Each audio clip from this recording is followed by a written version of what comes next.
Alright guys, so now that we've discussed the temporal bone, we're going to discuss the channels in the temporal bone and their communications. Okay, and this is going to be question 16 from section A. Okay, now I've made an acronym for all the temporal canals, and because there are 7 temporal canals, I've made an acronym of 7 words. Okay, so here it goes: Can, Tony, Vasquez, make, Charlie's, factory, move. Okay, and each word is going to represent one canal. So for example, the first word is going to be can. Can is going to represent the carotid canal. Tony is going to represent the tympanic canal. Vasquez is going to represent the vestibular aqueduct canal. Make is going to represent mastoid canal. Charlie's is going to represent the cochlear canal. Factory is going to represent the facial canal. And move is going to represent the musculotubular canal. Okay, so now we're going to discuss each canal in detail. Okay, the first canal is going to be the carotid canal.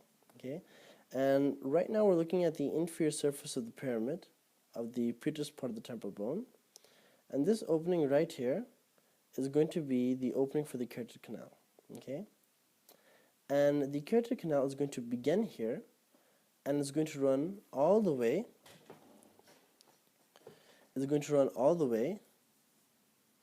right here. Okay, and this is going to be the opening of the carotid canal, and the internal opening of the carotid canal is going to be located at the apex of the pyramid on the anterior surface of the pyramid.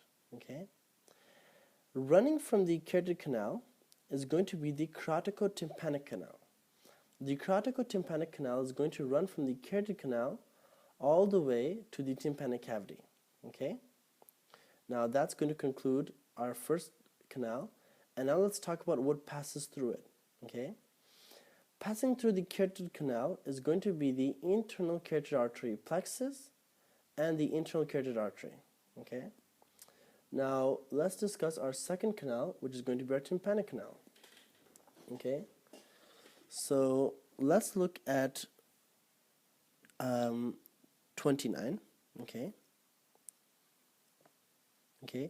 29 is going to be known as the fossula petrosa. Okay, the fossula petrosa is going to contain the inferior ganglion of the glossopharyngeal nerve.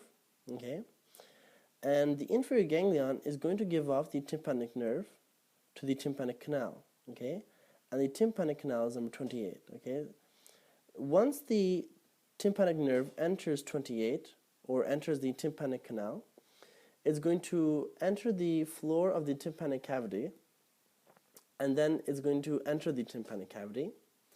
Once the tympanic nerve enters the tympanic cavity, it's going to receive caroticotympanic branches. Okay, and once it receives caroticotympanic branches, the tympanic plexus will be formed.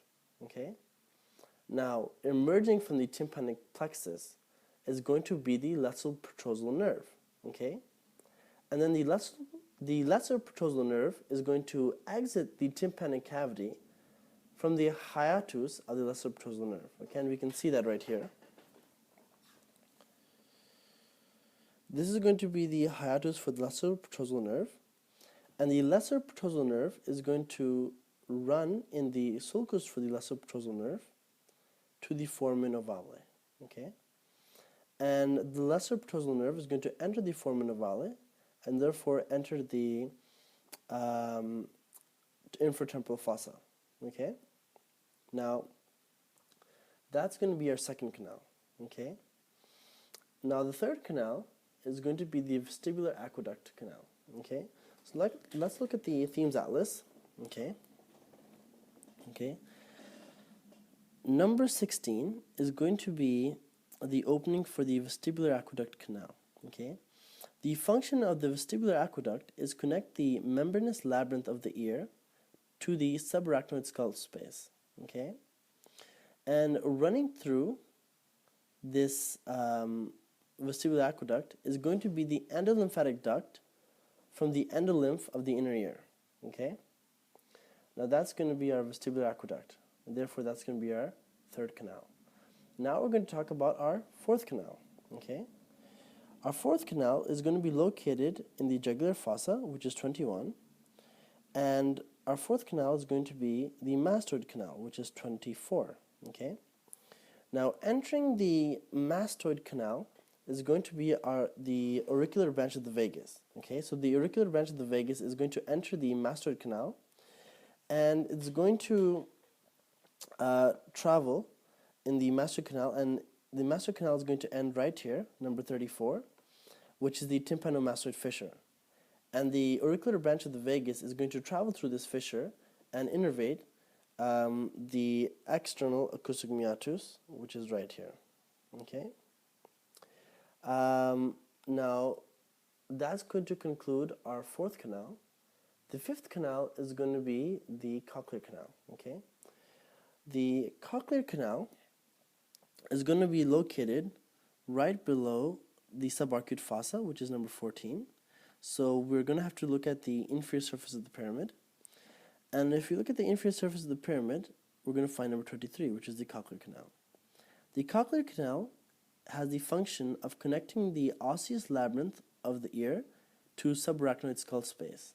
Okay, and passing through the Cochlea Canal is going to be the cochlear duct. Okay, so now we've discussed 5 canals. We're now going to discuss the facial canal. Okay, so let's look at the Netter's Atlas. Okay, the facial canal is going to begin on the posterior surface of the pyramid from the internal acoustic meatus. Okay, then we have to discuss the fact that the facial canal has 3 sections. Okay, so the first section is going to travel from the internal acoustic meatus to the hiatus of the greater pterygoidal nerve. Okay, and then once it travels anterolaterally to the hiatus for the greater pterygoidal nerve, it's going to travel dorsolaterally. Okay, and the second section is going to travel dorsolaterally, and it's going to create an eminence on the medial wall of the tympanic cavity. Okay, that's going to be the second section. The third section is going to descend. The third section is going to descend along the caudal margin of the tympanic cavity, and is going to exit at the stylomastoid foramen, which is 27. Okay. So once again, the facial canal has three sections. The first section is going to travel anterolaterally from the internal acoustic meatus. Then the second section is going to travel dorsolaterally, okay? And the third section is going to descend, okay? And it's going to exit at the stylomastoid foramen, okay? Now we're going to talk about our last canal, which is going to be the musculotubular canal, okay? So in order to view this, we're going to have to look at the inferior surface of the pyramid of the pubis part of the temporal bone. And if you guys can look at 30, okay, number 30, that canal is going to be located anteriorly to the carotid canal. And number 30 is going to be known as your musculotubular canal.